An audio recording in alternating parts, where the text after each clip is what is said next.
This week on Not Another Movie Podcast, we talk about two of the trailers for next year's big summer blockbusters. One of which, the Avengers Infinity trailer, was very popular, but not for the reasons you might think. And J.J. Abrams might have found a perfect writing and directing partner, but it's definitely not who you suspect. Ooh.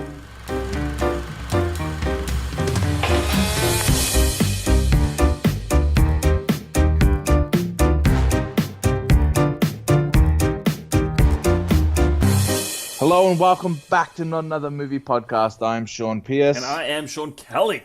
And it's time to talk about all the movie news, the trailers, reviews. So let's get stuck into it, shall we? This is the kind of show that I like, can I say, because it is chock full of deliciousness. Yes, we're not just lazy and don't want to record every week. We actually wait till there is something cool to talk about rather than just bang on about nothing. So let's talk about the two big trailers that dropped this week. Yesterday, we got our first look at Jurassic World, The Fallen Kingdom. And I got to say, I was a little underwhelmed, to be honest. I was very meh by this trailer, yeah. And I just watched, there was a great little clip of this person doing a video lecture about how the protagonist in the first Jurassic World is a terrible person and doesn't learn or grow by her experiences. So I was already put off by that. And then I watched this trailer and I was like, yeah. And she still doesn't seem to have learned or developed or anything from the first movie. I'm going to hate this movie. I've already decided. Well, the one thing that she has learned about is not to run in high heels. So she has got more comfortable shoes, is something that I've noticed. Oh, but yeah, like I was just waiting for this, these big money shots to come, and it just looks like the same thing that we saw. Just the park's a bit run down from the first film. Yeah. To be honest, some of the visuals I was kind of thought, oh, that's kind of cool. Like going through the park now that it has been destroyed. But I think they were going for the T-Rex coming out and eating I think it's an Allosaurus. Yeah. That was going to be like, yes, we're back to old, cool T-Rex. But why aren't they using physical models anymore? Well, there was a featurette which I posted on our Facebook page. I'm glad you watched it because it actually does show that they are using animatronic dinosaurs. Oh, well, it didn't show in this trailer. It looked bad. Yeah, as I said, and there was no big money shot. Where was the big money shot that we're, so used to getting in these teasers to get us excited about? I mean, the last shot of this thing is that two people are rolling in one of those balls. It crashes in the ocean, and some dinosaurs fall. Where was the money shot? I felt bad. We finally see an Ankylosaurus in a Jurassic Park movie, and it's drowning. It's like, come on, guys! I want to see this guy doing cool stuff. Hitting stuff with its tail, not struggling to breathe. Look, we have been told that all the footage that we've seen in this trailer is from the first hour of the film. So, maybe they are holding some aces up their sleeve. But even still, like even the song choice at the start didn't make any sense to the overall trailer. And it was just, as I said, did nothing for me. I loves me some Goldblum. You know that. But yes. I don't think... and look, and I could be wrong. I obviously haven't seen the movie, but it seems like a throwback for the sake of a throwback to put him in this movie, saying basically the same line that he said in the first Jurassic Park. Yeah. It's like these days I think people went through a stage where nostalgia could sell a film, but I think these days people like nostalgia, but it's not the thing that's going to drive them there. They need something new, as you're saying, like their new money shot. So I think if they're putting all their chips in, see, we've got a T-Rex and Jeff Goldblum like the first movie, it's not gonna pan out. No, I agree. So at the moment, it's a cautionary tale, this Jurassic World. But even I wasn't that excited for the first one until I actually watched it. Yep. So maybe there will be something there once we actually sit down and watch the film. Time will tell. But at the moment, it's a big meh. Yeah. From both of us. All right. So going from one extreme to the other. Last week dropped the new Avengers Infinity War trailer. And I'm making a prediction. I reckon this film could be the one to knock Avatar off the top of the list. I think this film is going to be huge. Particularly because it's a sequel. But that kind of like, given the kind of sequel that it is, it's actually probably going to make more money. That's pretty... I think you could be right. This film could, it's the one that we've been, there's two of them, but these two films is what we've been building up for the last, how many years now? 5 or 6 years or even longer than that. Almost a decade.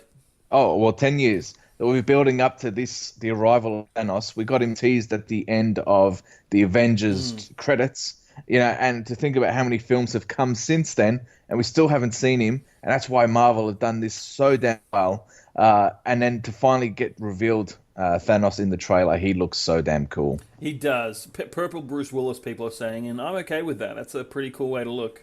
Yeah, I reckon he looks really good. I'm quite happy with the way he looks. The scale of this film looks huge. It looks like it's taking part over in a lot of it in Wakanda. Then we're seeing bits of Queens, New York, and it looks like we could be going everywhere. And all these different characters are formed all over the planet. So we've got a group over at Wakanda. We see Bucky, who the Winter Soldier, looks like he's coming out of his Han Solo carbonite freeze. And he's in for the war. It just looks huge. The scale of this film just looks huge. To get all these characters into one film, the ones that were missing from Civil War, the Russo brothers are doing this again. It could be huge. I'm just so excited for this film. Yeah, absolutely. And also, just offside, the Iron Man was 2008. So, yeah, it's almost 10 years. Wow, that's crazy. Yep. Yeah, I mean, my favorite part in this trailer has got to be the battle scene at Wakanda. It looks amazing. The Hulkbuster suit makes another appearance. Yes. Which is pretty amazing. And there are rumors that there's actually going to be Banner in that suit, but now I'm not so sure. Well, the cool thing is that obviously we saw where Thor and Hulk left off at the end of Thor Ragnarok, and now we've seen him in this trailer. Thor is with the Guardians of the Galaxy, and Hulk is down in Wakanda. So how the fuck, or what the hell happens between these films? Well, these guys get separated on completely different planets. Exactly right, and I think we see how that happens. The Hulk seems to crash into Doctor Strange's house. Someone put up a comparison between something that actually happened in the comics, and you can see he it might have been even after Planet Hulk. I can't remember. No, I don't think so, because that's when he invaded the planet. Anyway, he just crashes through and lands in the Sanctum Sanctorum, and you see that shot in the trailer of Mark Ruffalo lying in the rubble, and then the next shot is Doctor Strange like standing over, looking down at him. So yeah, I think that's how they come together. Why Thor isn't there, I don't know. He's maybe doing some palling around with the Guardians, but yeah, it's awesome. It's going to be very interesting because either this film has to pick up where Ragnarok left off, because obviously we need to see what happens there, or are we going to see it in Black Panther? I don't know. Good question. I don't know. One question this trailer did answer for me though is whether or not Loki took the Tesseract. Yeah. Yes. So spoilers for Thor Ragnarok there, but it was a quick sort of cutaway shot. But he's such a prick, that bloke. Yeah, he is. He just can't help himself. But that's kind of good. Just when you think he's starting to come good, he's there handing it over himself to Thanos. I kind of like that though. Oh well, I don't know whether he's handing it over to Thanos or maybe he's doing it. Maybe he thinks that's going to save his people because he's like walking over their dead bodies. It's like, yeah, possibly. Yeah, absolutely. Yeah. So it'd be the wrong decision, but still, who knows? We'll wait and see. A lot of people are saying this might be Loki's last movie, and he might sacrifice himself nobly. I kind of hope he doesn't. I don't mind if it's his last movie, but I don't want him to become a good guy. Yeah, I agree with you. Anyway, yeah, it's super exciting. Most popular trailer of all time, officially. Yes, well, this week it broke the record. Marvel Studios have come out and said that it has pulled 230 million views in 24 hours, breaking the record of 197 million, which was held by It earlier this year. That's basically everyone in Australia watching this trailer 10 times. It's insane when you think about it. But the weird part is, and I know it's not just on YouTube alone, but at the moment, the official Marvel trailer has only been viewed 68 million times on YouTube. Huh.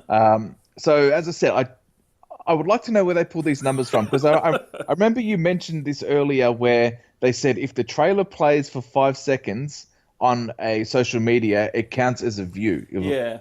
So, has it really been viewed 230 million times? I don't know. Look, I don't mind as long as they keep the same metric for all trailers, and then it's equitable. But who knows? But it'd just be pulling out of their butt, really. 230 million times. Woo! But the funny part is that there's this company called Visology, and they've revealed that social media research has showed that it wasn't necessarily the final slow-mo running shot of the group together on Wakanda. It wasn't the appearance of Guardians of the Galaxy that got everyone talking. It wasn't Spider-Man's hair standing up on end with his spider sense that got the world talking. It was actually Captain America's beard that was the most talked about thing on social media and you know from what? this trailer. That's so funny because that's what we talked about after we watched the trailer. That's hilarious. People are predictable animals. Yeah, so it's the rebirth of Steve Rogers and not Captain America that's necessarily got everyone excited again. I wish I could be a fly on the wall in the meeting where they decided that he would have a beard, what kind of beard he would have, because they would have had to sit down and have that discussion. It's do we just give him a goatee, maybe a little bit of a spirit patch? No, we got maybe like an Errol Flynn mustache, but eventually they went with sort of the manly lumberjack style beard, The full beard, yeah, which is pretty. It did look cool. It did. I'm a fan. Yeah, so I'm way super excited. And there's this really cool picture going around social media that if you start watching all the Avengers films from the 1st of January 2018, by the time you hit Black Panther, which should be out on your DVD or Blu-ray. Actually, no, it'll be out in cinemas by then. By that stage, you will be able to watch the Infinity War. So everything will lead up to the Infinity War. So start with Iron Man in January 1st, and then one a week, and you'll be set for Infinity War. Yeah. So I don't know how that works, considering that Black Panther is released in February. I don't know if it's going to be available before Infinity War comes out, but it is a really cool thing to do. So I might give that a crack. Definitely. All right. Well, there was a story going around which I thought was bullshit, but apparently it's quite true. And that is that Quentin Tarantino will be joining up with J.J. Abrams to possibly direct and write a new Star Trek film. Which is amazing. It is amazing because we've already spoken about how he's only got 2 films left.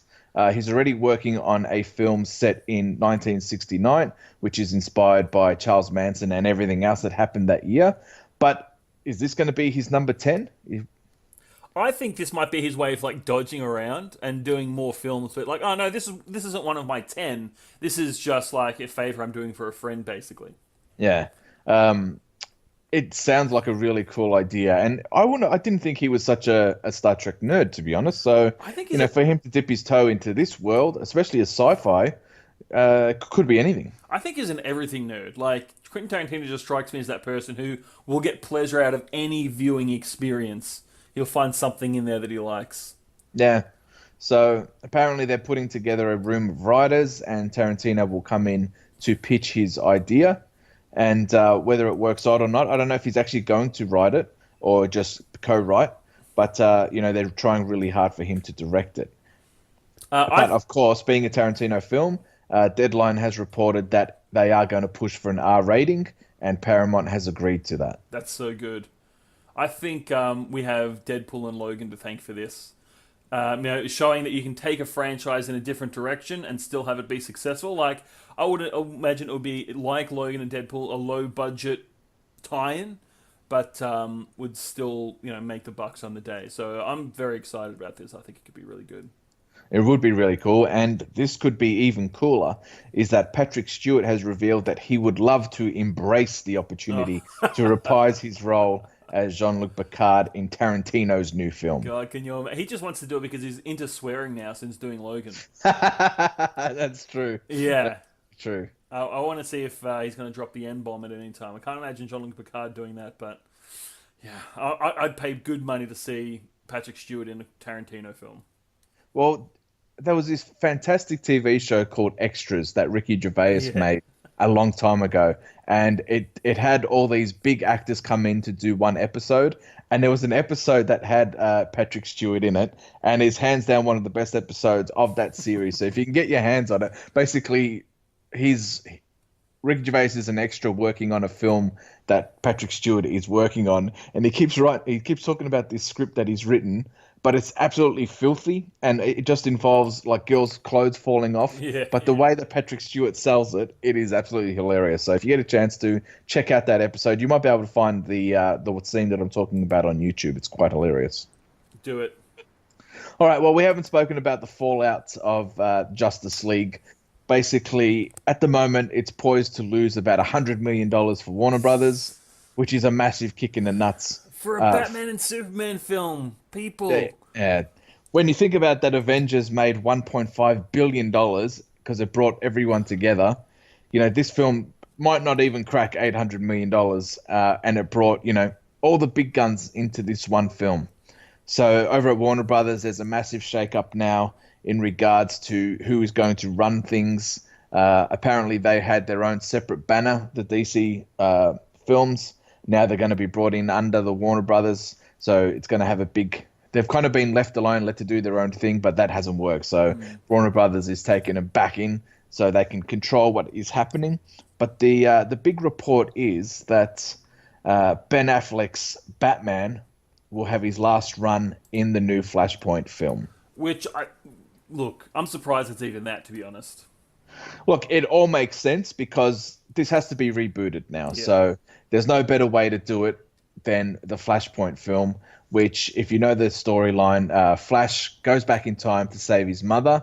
He successfully does that, but in doing so, it has a butterfly effect. Yeah. It has a butterfly effect, and it changes everything in the DC universe. So if they were to have to change everything, the Flashpoint film is the best way to do this. But the only thing is that they haven't set any production time for this. They're still working on it. So this could still be, 2 years, 3 years in the making. So, Ben Affleck's going to be nearly mid-50s by the time, that film comes out. So, as you said, I see him being replaced before this film.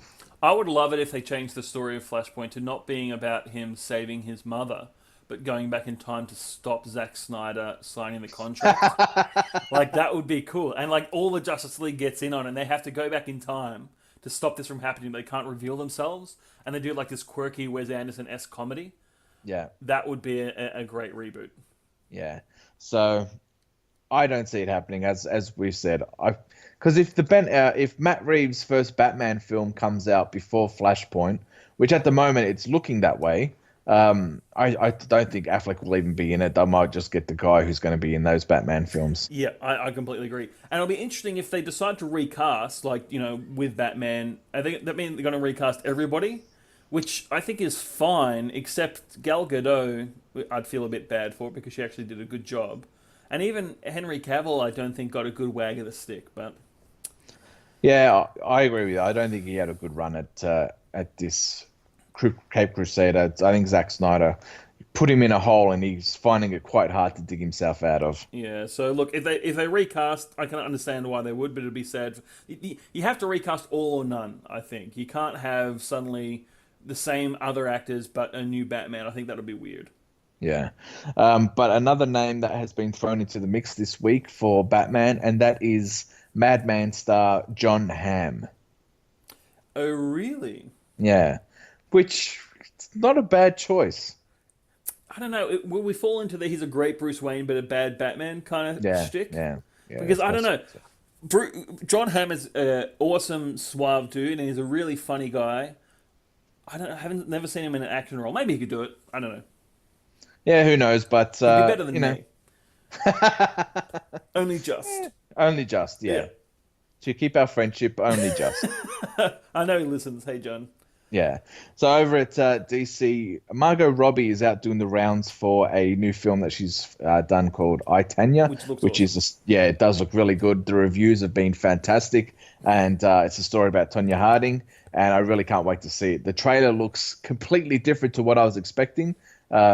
So to have a different take, it's not just a straight drama. It actually looks like a quite funny, dark comedy, which in essence, when you think about the story itself, it is quite ridiculously sad, kind of humorous, and twisted all in the same thing. And this is exactly what this film looks like. Just quickly, but either way, I think Margot Robbie is like the anti-Kate Blanchett.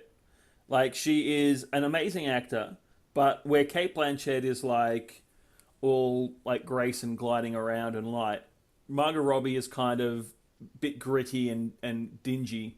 And I don't mean that in a negative way, but she just seems to really gravitate towards these grotty parts and does a really good job with them. Yeah, yeah, you could probably say that. Did you include Tarzan in that, or? I never saw Tarzan. I was doing more of this film and Wolf of Wall Street and Harley Quinn.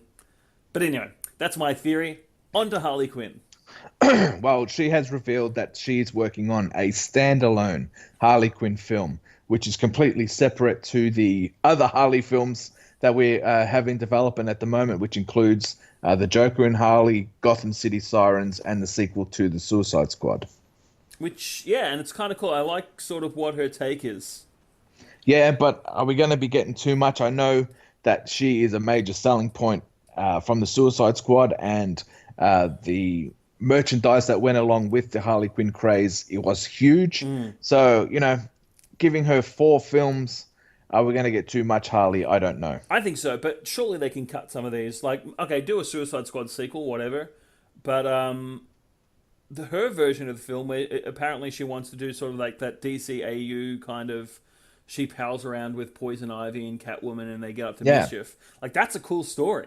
Particularly if it had the tone of the DC animated universe, because some of the best DC writing is from the animated universe. So draw from that. No, I agree with that. It could be cool. As I said, she said in a quote that she wants to see her with other women. So she wants to have her girlfriends around and, get up to mischief, as you said, or fight crime, whichever way they want to swing the pendulum on that one. But, as I said, I hope they just don't overkill it. Yeah, no, I agree. And I think Harley Quinn, because she's such a sort of outrageous character, the fatigue will set in a lot quicker than it might with others. Already, even with the first film, we saw backlash because, people, she's such an obnoxious character, when really, I think people are just a little bit jelly. But, yeah, so I agree. It could be too much, but we'll wait and see. It'll be interesting to see how they space it as well. But the thing is, as well, they haven't really set out and confirmed these movies yet. The only ones we've really got confirmed are Aquaman, Shazam, and Wonder Woman 2. So they keep talking about all these other films and who's directing them and who's not directing them, but they haven't actually set any timelines yet. So I don't know. Put up or shut up. That's what you're saying. Yeah, I agree. And speaking of Warner Brothers, they've had a massive year, despite what happened with Justice League. They have grossed over $5 billion this time, only in the second time in their history. They've had a massive year this year, and with the likes of the big films that they have, they can cover the loss of the Justice League. So they've come out and actually set the slate for 2019, and it does look pretty good, and could be another monster year for them. They've got the Lego Movie 2. They got a Godzilla sequel. They got Shazam. They got Minecraft. But this one's a surprise. I didn't know they were making this. Shaft. They're redoing Shaft.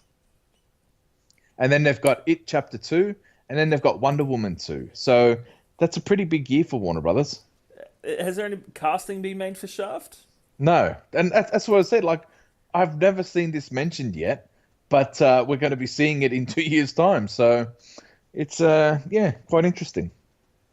Okay. Good luck with that. Yeah, good luck with that one, because the first one, or the other remake, wasn't that the great, and it wasn't really, the response wasn't that good either. So I don't know. No. And if you can't do it with Samuel L., who could you do it with? Maybe they just do a really big turn and they cast Shia LaBeouf or something. Yeah, that would be horrendous. Yeah. It's can we make a movie worse than Justice League? Yeah. Well, there's a film being made at the moment, and it's been in a bit of a treatment hell to start with, and now it looks like it's gone through production hell, and that is Bohemian Rhapsody. This is the story of Freddie Mercury and Queen. A long time ago, Sacha Baron Cohen was tapped on the shoulder to play Freddie, awesome. which would have been awesome, but he left because it was going to be basically too PG for him. He wanted to show the more darker side of Freddie Mercury, and the band said no chance. Then they brought on Bryan Singer to direct this film. And as of last week, he got fired because he was not showing up to production after Thanksgiving. And he said that he'll pick up filming after Christmas, and the studio said, no thanks, we're good. So they've actually replaced him with Eddie the Eagle director Dexter Fletcher. to finish off the project, which only had I think a month left of shooting. So the studios are really quick to pull the pin on some of these directors and, switch mainstream, which hasn't been really good. We've seen one good film do it, which was Rogue One. We've seen one really bad film do it in Justice League. So, I know they've got to protect their investments, but geez, if you're cutting and changing films halfway through, it costs you money every day. Like, you've got all the stuff hired out and things like that. Particularly for a film like this, which probably isn't going to be a huge blockbuster.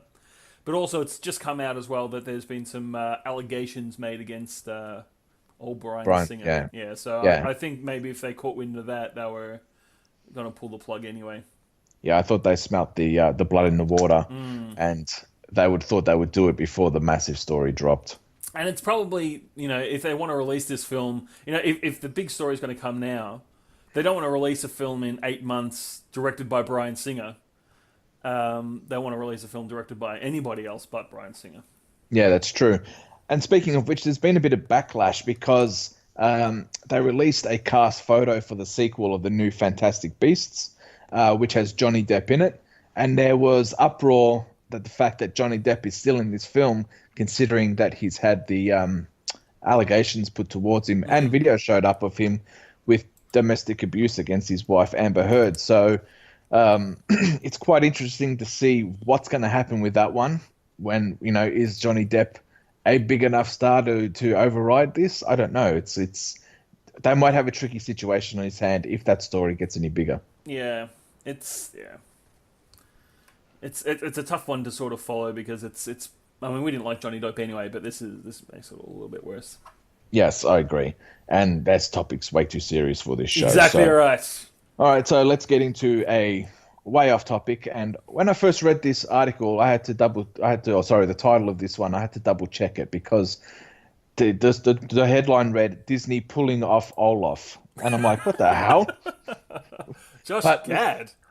But the story is that there's this Olaf short film that is showing in front of Pixar's new film, Coco. Now, apparently this short goes for like 21 minutes. So parents and children were complaining that they've had to sit through 20 minutes of trailers, then 21 minutes of an Olaf movie, even to get before the movie they actually wanted to see. Now, I agree with parents because I hate going to these kids' films, because kids are impatient enough, they got to sit through the trailers. And you're like, yep, the movie's going to start. Oh, fuck, they got a 5-minute short beforehand. So I would rather them scrap all the shorts, even scrap the previews. We're paying enough money to go see the movies to get advertising. Fair enough, trailers, I don't mind those. But, let's rush through these for kids' films because they're impatient enough as it is. And I agree with this one. Get it off. Pull off Olaf off Coco. Pull Olaf off Coco. And let's just get the movie started. Yeah, and all I've heard about this short is that it's terrible. Yeah, no, the reviews haven't been that great either. Yeah. No, good move by Disney, if not a couple of months late. And apparently Coco's really good. Yeah, I'm looking forward to it. My son is eager to watch it, so I think it comes out Boxing Day here in Australia, so that's on our list. Along with Ferdinand, the Bull movie, John Cena. That's going to be a treacherous. So I've got that one and Paddington 2 to look forward to. Good luck with those. Yes, it's good to be king. I'm hoping by the time Mika's a little bit older, better movies have come out. Probably not. Yeah, you're probably right. She'll probably be like, I love Justice League. And I'm like, I have no daughter. Well, speaking of which, actually, I went away 2 weeks ago and we thought we'd do like a movie night every night that we were away. So we watched the 3 Shrek films. Now, I remember liking Shrek when it came out, but I got to say, I don't think these films have aged really well. Oh, really? That's interesting. Yeah, I thought they were really bad. Well, because I was going to show them to Mika like in the next sort of 6 months or so they're bad. Okay, that's good to know. Yeah, look, don't get me wrong. There's still a lot of, really good jokes in there. But the films themselves, I don't think they've aged really well. And probably because we've seen so much better films come out, in that time that Shrek came out. I don't know. I just didn't enjoy them as much as I did when I saw them the first time. Yeah. Probably because it was fresh and new and we've seen so much since then. Yeah. That it hasn't really held its own. It was like the anti-Disney at the time. but we've had a lot of anti-Disney since then, even from Disney, like, subverting that kind of fantasy trope. Yes. So yeah, I'll be interesting if you do show them what your reactions are. Yeah. All right, cool. All right. Well, there was a massive groan and a massive yay over the internet in the last couple of days in the world of TV. The massive yays was for that Stranger Things season 3 has been confirmed, and we'll probably see that next year. I wonder if they're going to move to the 90s. I don't know. Well, it depends how quickly these kids age too on screen. So, if you're going to be showing something a year later and they've already aged 2 years, I don't know. It's going to be interesting to see. It's always hard with kids. Yeah, exactly right. Yeah, kids suck. But they've sort of done the 80s nostalgia thing. I want to see some 90s nostalgia. Well, they haven't really mentioned what year it actually was. So, and speaking of Stranger Things, have you finished it? Yeah. Yeah. So the way the series ended is that we've still got this massive threat looming over the boys. So, whether that threat's going to come 1 year's time, 2 years' time, 3 years' time, who knows? So, they could more than well move into the 90s. They could do an It, because a lot of it's based off Stephen King, and just move it to modern, to when they're adults. Yeah, well, they're going to do that with the chapter 2. So. Exactly right. Anyway. But I think there would be massive uproar if the kids were pushed aside and adults or more teenagers started taking over. It won't happen. We need to see what happens with 11. As much as the story is revered, I think the characters are revered even more than the story. So I don't see that happening. But the massive groan that was let out yesterday around the world is that it looks like Sophie Turner, who plays in Game of Thrones, kind of let slip that it is going to be 2019 that we're going to have to wait till for the last 6 episodes of Game of Thrones. Yeah, 6 movie-length episodes, which is awesome, but that's a long way away. It is a long time. This is it might not even come out till winter our time, 2019. So that is a massive wait. It's going to be 2 years from when the start of the season started in 2017 to when the next part of the season is going to start. When they said they wanted to adapt George R.R. Martin's work, they didn't have to adapt his wait times as well. I mean, I guess we're still waiting for less than the novel readers, but still, it's a long time. Come on, I need my fix. Yeah, I agree. As I said, these better be damn good. I hope they finish this really well because, you would hate to people wait this long for it to be shit. I think that would be shit. But, it is a long time to wait. Yeah. And, luckily we got Westworlds and stuff to fill in the time, but you just want to see this story finish, and we're building up to something so massive that, are people still going to be that excited 2 years down the track? I don't know, probably, but... I reckon they'll lose, because they'll forget about it, and then it'll come back to it, and they'll be amazed. Yes. All right, well, I saw something that you posted on Facebook this week. Oh, I was that quite photo. surprised. Yeah, that... I thought I deleted it very quickly. Anyway, go on. Yeah. Well, Facebook did. It didn't want to crash the internet. Fair enough. Kim Kardashian style. Fair enough. I can understand that. But I read that you had watched the latest Beauty and the Beast and you weren't impressed. No, I didn't even make it through it, to be honest. Wow. I was sitting there watching it because it's just been released on Netflix, and I didn't see it at cinema even though I intended to.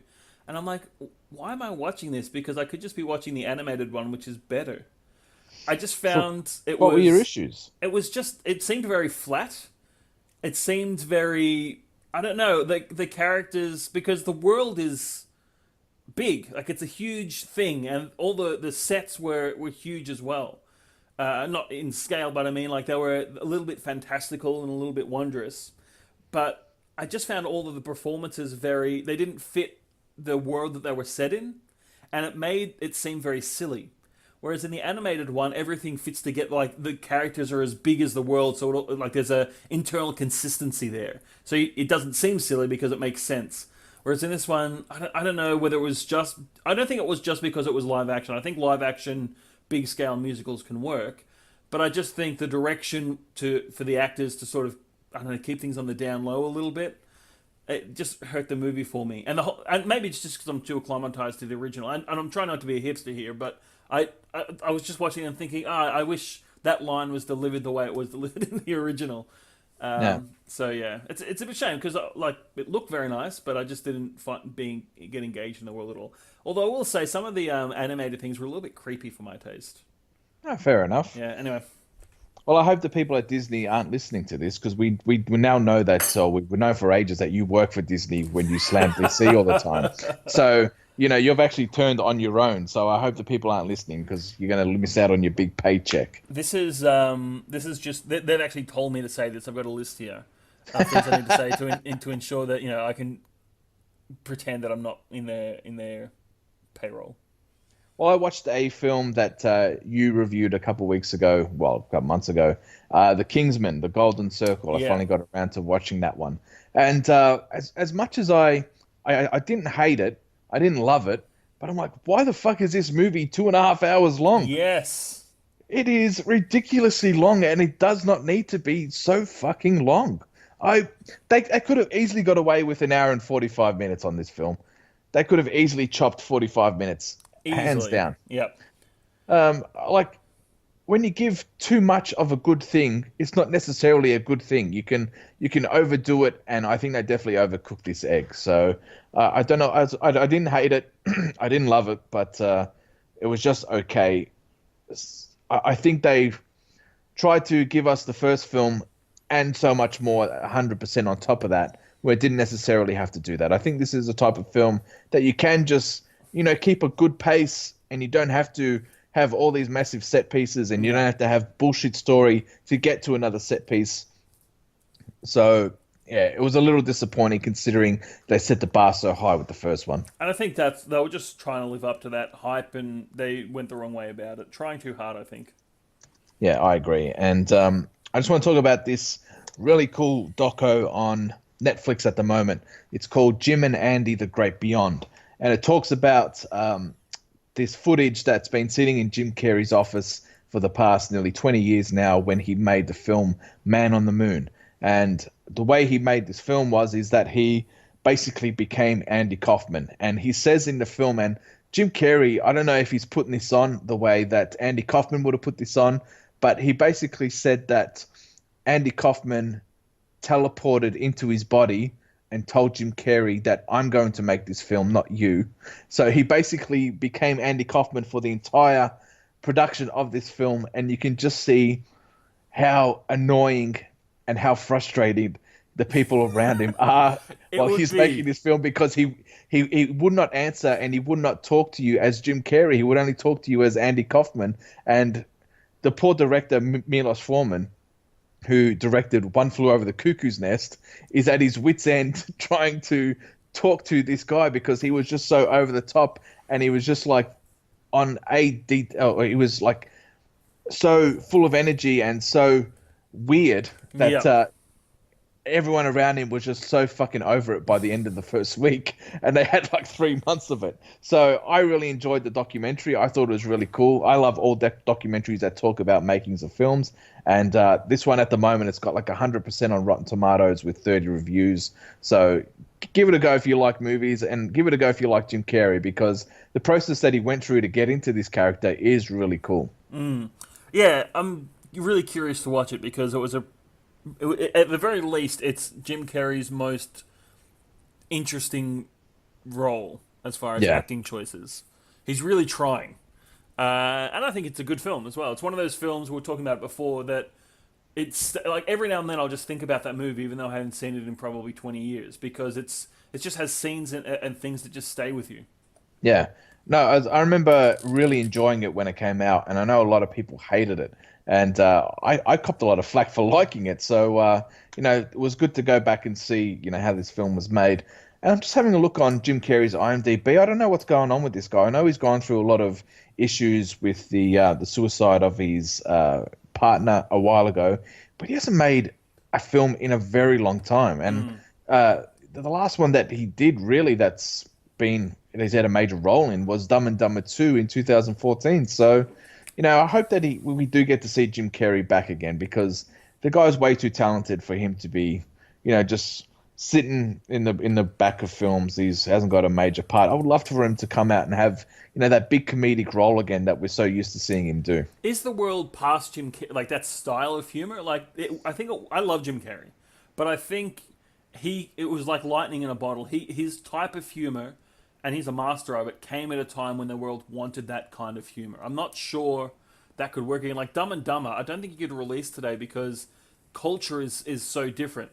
I'm not saying it's a bad movie or anything like that, but people, like, it's kind of making fun of these characters, and I don't think people are really into that kind of humor anymore. Yeah.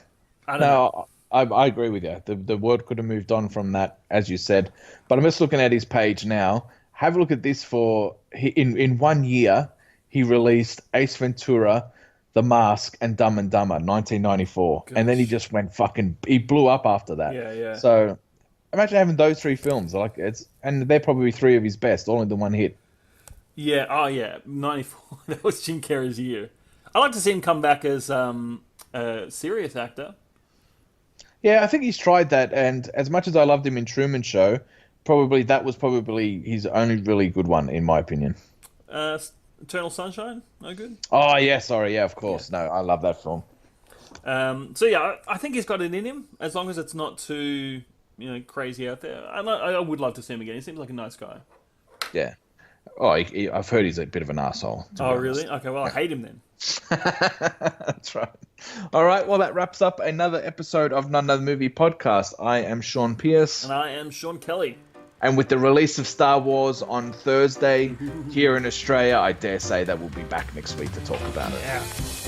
All right, let your week be a good week. Until next week.